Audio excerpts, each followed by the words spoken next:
Begini, Maires, tanggal 15 ini kan Ruben ulang tahun. Kita lihat apakah anaknya itu masih tetap balet juga? Apa masih tetap sibuk on the road? Patut diduga, ya. Ya gitulah Bu, biar nggak gini. Ibu nanti kalau kita Menurut gini, keyakinan saya, ya kayak gitu lah. Aku kayak gitu kan kalau aku ngomong Bu. Pinter ya, udah aku lanjut Bu. menurut keyakinan saya, patut diduga, ya terusin aja sama Koko Hiro deh. Patut diduga sekarang mereka lagi duduk nih. Ya, lagi duduk, lagi hitung-hitung gitu loh. 20, 30 M, 50 M itu lagi diduga gitu.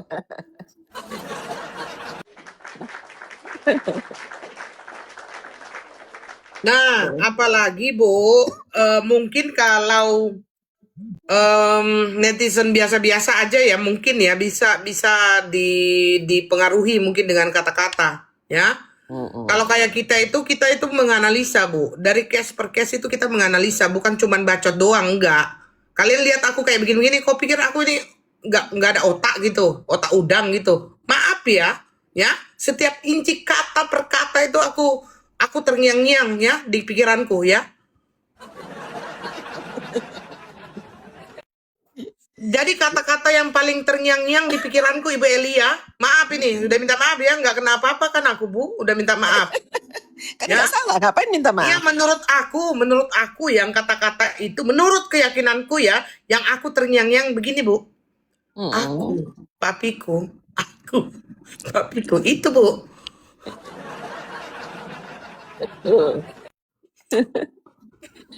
Jadi kalau kita yang waras, kita tidak menerima atau mendengar informasi hanya dari satu arah. Pada saat informasi itu kita lihat, kita harus tahu informannya, kualitas informannya itu siapa. Kemudian gesturnya, kalau mulut bisa bicara apa saja, tapi gestur nggak bisa bohong. Gestur mulai dari air muka, mata, tubuh segala macam. Nggak usahlah cari psikolog yang ahli baca ekspresi. Kalau kita biasa mengamati, kita tahu dari gesturnya seperti apa. Selaras nggak antara ucapan dengan gesturnya, dengan ekspresinya. Kemudian kita membandingkan dari berbagai sumber informasi itu seperti apa. Kita mengcapture dari semua pihak, dari semua lini, semua itu. Sampai akhirnya kita bisa menyimpulkan. Kita harus melakukan apa, bersikap seperti apa. Jadi kita bukan netizen yang bodoh, bukan rakyat Indonesia yang bodoh, tapi kita yang waras, objektif. Bukan yang karena ngefans, membabi buta, pokoknya hidup mati, pokoknya dia yang benar. Kalau saya pribadi, misalnya saya berteman baik, misalnya nih contoh, misalnya saya berteman baik nih dengan Koko Hiro. Tapi pada saat Koko Hiro salah, saya akan kasih tahu. Kalau Koko Hiro ngeyel, bye, nggak ada seperti itu. Jadi kayak gitulah Bu, baru juga kita kenalan. Iya, ini kan contoh ibarat. Iya. Jadi begini. Pada saat kita ngefans, itu tuh kita tidak boleh subjektif. Ngefans itu oke, kita ngefans dalam apakah di profesinya, di karirnya. Tetapi pada saat yang bersangkutan melakukan kesalahan atau yang kurang ini, kita nggak bisa mati-matian membela dia, mengatakan yang hitam itu harus putih, nggak bisa. Nggak ada zona abu-abu di sini kalau urusan kebenaran ya, yang ada hanya hitam dan putih. Seperti itu kalau saya. Nah, jadi sebenarnya begini, kayak kami kelihatannya mungkin kan kita itu julid gitu kan, karena kita mengkritik dengan cara yang agak keras gitu kan. Tetapi sebenarnya pada dasarnya kan kalau dia mau bertukar pikiran dengan orang-orang yang maksudnya tidak di dalam lingkup dia gitu kan. Kenapa saya bilang dalam lingkup dia? Karena harusnya kan waktu pada saat Chongjing dan segala macam itu kalau dia dengar kita itu pastilah maksudnya kayak langsung tepat sasaran minta maaf gitulah contohnya kan, langsung tepat sasaran ke RO, minta maafnya ke RO langsung gitu kan. Terus dibuatlah hal-hal yang lebih ngeblunder gitu kan, ngeblunder. Kayak contoh aja yang terakhir kan, itu menurut saya juga keyakinan saya blunder. Karena apa? Kan dikasih lihat foto potongan video kan sedikit gitu kan. dia perluas itu potongan video, Bu, gitu kan. Nah, jadinya saya dari kata-kata itu di dalam itu saya sampai kuping loh kayak Carlota aku. Apa sih kira-kira yang mereka katakan ini kan? Nah, di situ kan di situ kan ada kata-kata akhirnya gitu kan. Ngapain kamu ngikutin gue kan gitu, kata dia. Nah, tapi kenapa abis video itu kok dibilang RO yang selengki gitu? Saya bingung gitu. Padahal kata-kata di situ yang ada, kenapa lu ikutin gue, kan berarti dia yang dicurigain karena dia yang diikutin gitu. Kalau saya ya, kalau saya males komen itu karena udah nggak relevan lagi. Kalau dulu Nah, kasusnya ini ributnya, mereka masih dalam proses menggugat cerai mencerai, itu masih relevan. Sekarang udah nggak relevan lagi. ya memang Jadi karena nggak ada jadi hubungannya ya kan, jadi Bu. iya, jadi kita nggak usah tergiring opini oleh hal-hal yang seperti itu. Dia hanya ingin membiaskan dari masalah inti. Jadi kalau menurut saya yang fokusnya itu bagaimana hak kedua orang tua ini terpenuhi dan tidak ada dusta di antara kita. Dalam arti yang pure kebutuhan anak itu betul wajar dong yang ngeluarin duit pengen tahu berapa sih realnya kebutuhan anak saya, Betul. dan sebagai orang tua kompromi. Jangan ujuk-ujuk masukin dulu atau kasih dulu dilesin dulu ini itu. Kalau biaya kemahalan bapaknya harus tetap dimenuhi. Kan berdasarkan kesanggupan.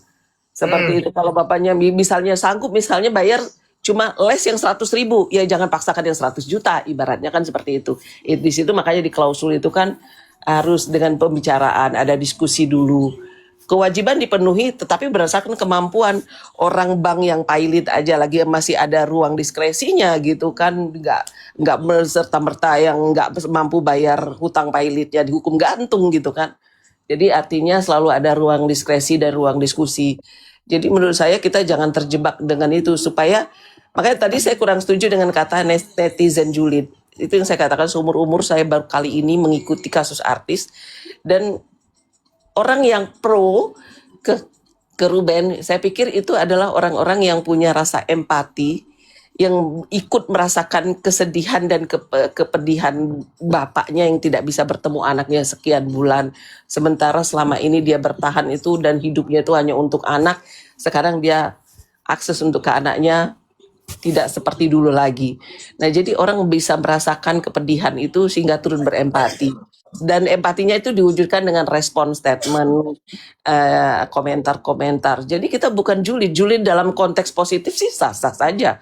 Kalau tidak ada orang yang peduli lagi, tidak ada yang mau julid lagi, berarti rasa empati ini udah mati di dunia ini, kan seperti itu. Kan kita boleh dong menunjukkan sikap simpati dan empati kita selama kita waras dan objektif, tidak sekedar menjadi ikut-ikutan gitu. Seperti kita tahu persis ngikutin, apalagi kan yang sangat disayangkan kadang baru ngikut sepotong, wah udah sok tahu banyak dan komentarnya menjatuhkan sana sini yang tanpa dia ketahui detail. Jadi sebelum bersikap itu cari dulu berbagai informasi, baru kita tahu posisi kita tuh seperti apa, di mana, seperti itu. Jadi netizen, menurut saya kita bukan netizen julid, tapi netizen yang punya rasa empati dan mencoba memberikan support moral gitu ya. Dan doa, karena kita tidak bisa, kita bukan pengacara untuk membela yang kita dukung gitu kan. Oh, nggak Kita bisa, tidak Bu. bisa. Saya pengacara TikTok, jadi saya membela klien saya, Bu. Setuju. Jadi kita ini sebagai apa nih? Kita sebagai Pengacara TikTok, saksi, Bu. Emang sebagai pengacara TikTok. Emang kita pengacara supporter TikTok. ya. Mulutmu ya. Tidak, saya pengacara TikTok, Bu. Saya membela klien saya, kepentingan klien saya, Bu. Ibu jangan kayak gini, Bu. Kayak saya nggak ada marwahnya, Bu.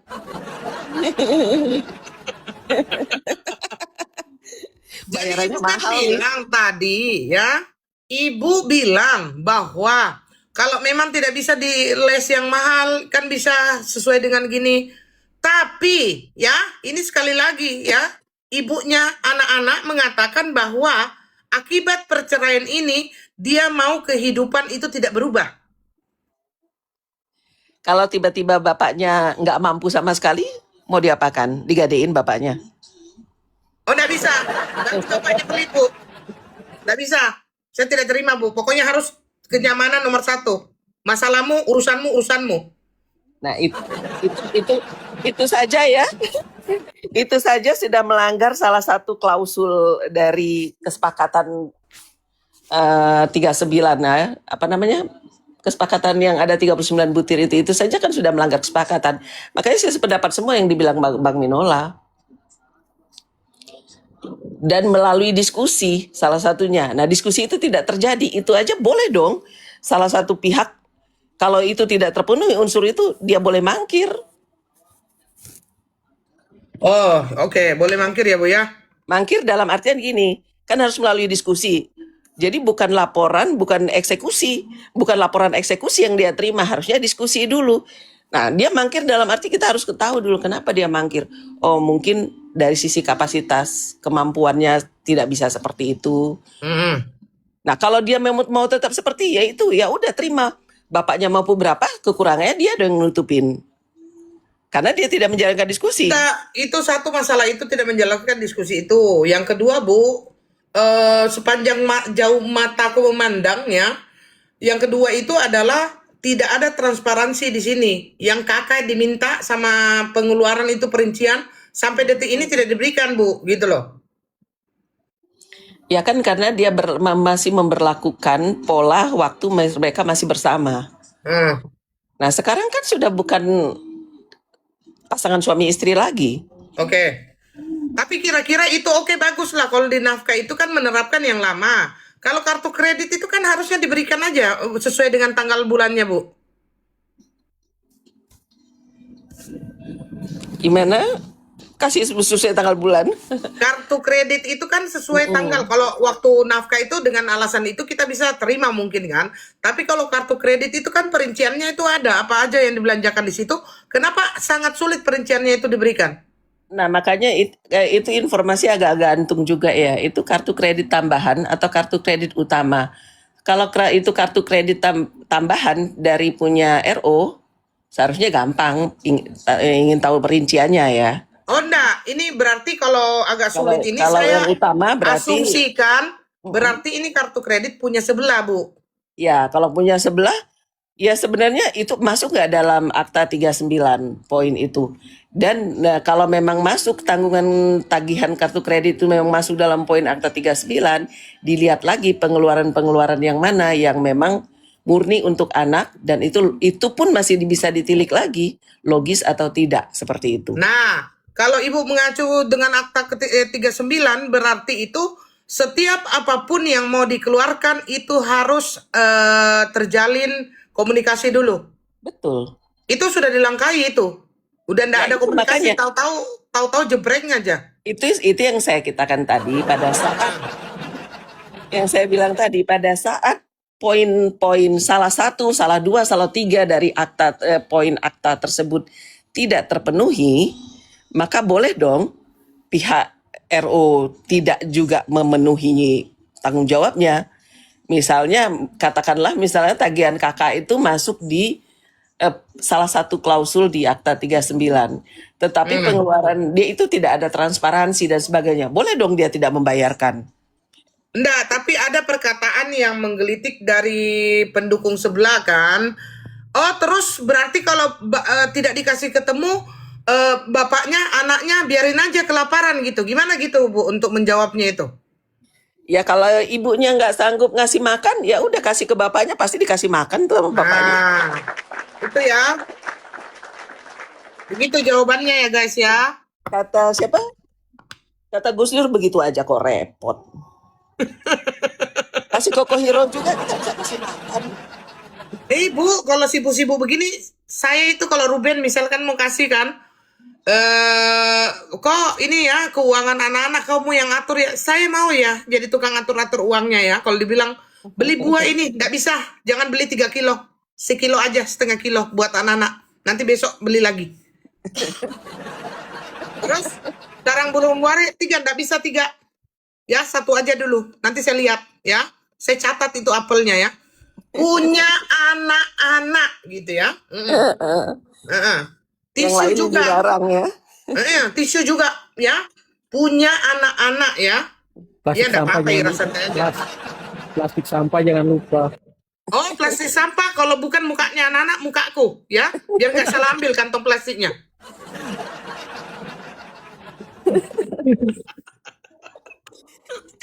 Ya, itu yang dibilang Bang Minola. Jadi poin-poin reimburse-nya itu layaknya masih berstatus suami istri. Kalau orang udah pisah, ya udah given aja dikasih berapa ya kelola yang ada. harus ada keikhlasan di situ ya Bu ya. Ya iya. Kalau nggak sanggup ya tinggal take it or leave it. Sanggup ambil, nggak sanggup serahkan. Gitu aja. Nah, saya kembali lagi ke yang tadi saya bilang kalau saya yang jadi pengelola uangnya itu Bu ya, itu mobil Bu ya. Pinjam dulu mobilnya anak-anak gitu kan. Itu di tempat bensinnya itu saya coret pakai spidol Bu. Pulang harus gitu juga. Nggak boleh itu geser, nggak bisa. Karena ini, Astaga, serius kok. oh iya, karena uang itu amanah. Kita tidak mau makan uang yang bukan hak kita. Betul nggak Bu? Nah iya, karena itu bensinnya untuk anak-anak kan, untuk Betul. dia sekolah. Dan Betul itu Bu. les. Ya, kalau perlu mobil sendiri-sendiri. Jangan pinjam mobil anak-anak. Orang kalau dengar kita ngomong pasti kesel ya Bu ya. Padahal kita santai aja ya Bu ya caranya ngomong sebenarnya. Ya ini gara-gara tadi saya tidur kesorean bangun ini harusnya saya mau tahajud jadi ngerumpi ini ngaco nih kok Hiro nih. Iya, tidak bisa Ibu, ya. Maira, halo Maira. Ya intinya kita di sini bukan netizen julid, Koko juga bukan pengacara julid tapi pengacara yang adil di TikTok. Dan kita adalah netizen-netizen yang punya empati. Siapapun kita, ya siapapun kita, apapun profesi kita semua masih punya rasa empati dan kita hanya bisa menyuarakan empati kita melalui statement, melalui komentar yang tentunya didukung oleh data dan fakta yang ada. Kita hanya ingin anak-anaknya bahagia, punya orang tua yang lengkap dengan pola asuh yang baik dan benar, tidak dididik menjadi anak yang borju. Meskipun orang tuanya sudah tidak bersama, harusnya orang tuanya bisa mengurangi ego dan tidak mementingkan diri sendiri.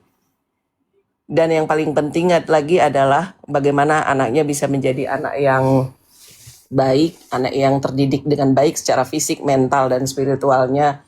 Dan sekali lagi, pastikan lingkungan anak ini kondusif, dijauhkan dari orang-orang yang tidak bisa membangun mentalnya dengan baik seandainya di lingkungannya memang seperti itu. Ibu itu mau bicara dia ngomong dulu di otaknya itu gitu, yang nggak bikin tersinggung gitu ya Bu ya. Padahal Ibu mau ngomong yang toksik gitu kan.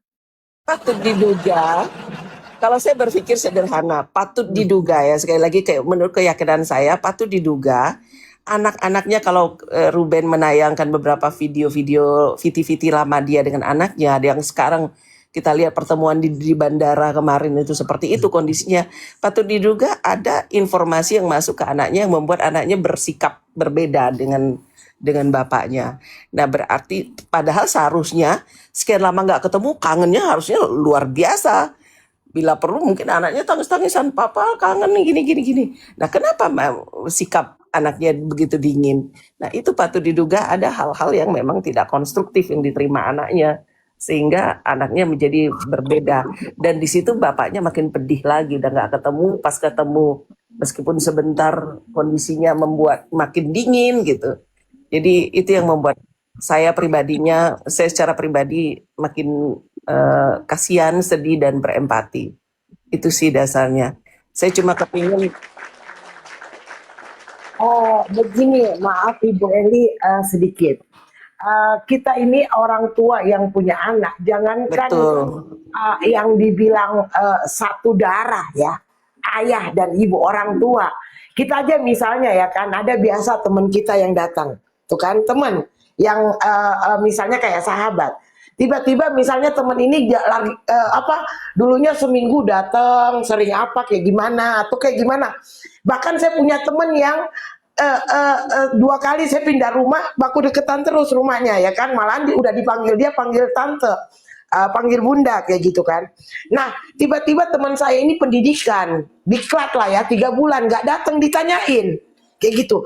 Lah kok Bunda Sukma kemana ya Mak? Kok ini kayak gimana ya? Ini ayah loh. Ya kan, begitu ditanya sama Densu, apakah anak-anak tidak pernah menanyakan ayahnya, justru jawabnya, ih, yang dia tahu Bapak Minola. Kayak gitu, banyak hal-hal yang keluar Bu, yang maksud saya tidak logik banget. Begitu ditanya, dia tahu kalau Bang Minola ini kenapa ya pengacara ayah kayak gini ya, ayah nggak suka kayak gitu kan. Dia ngomong kayak gitu.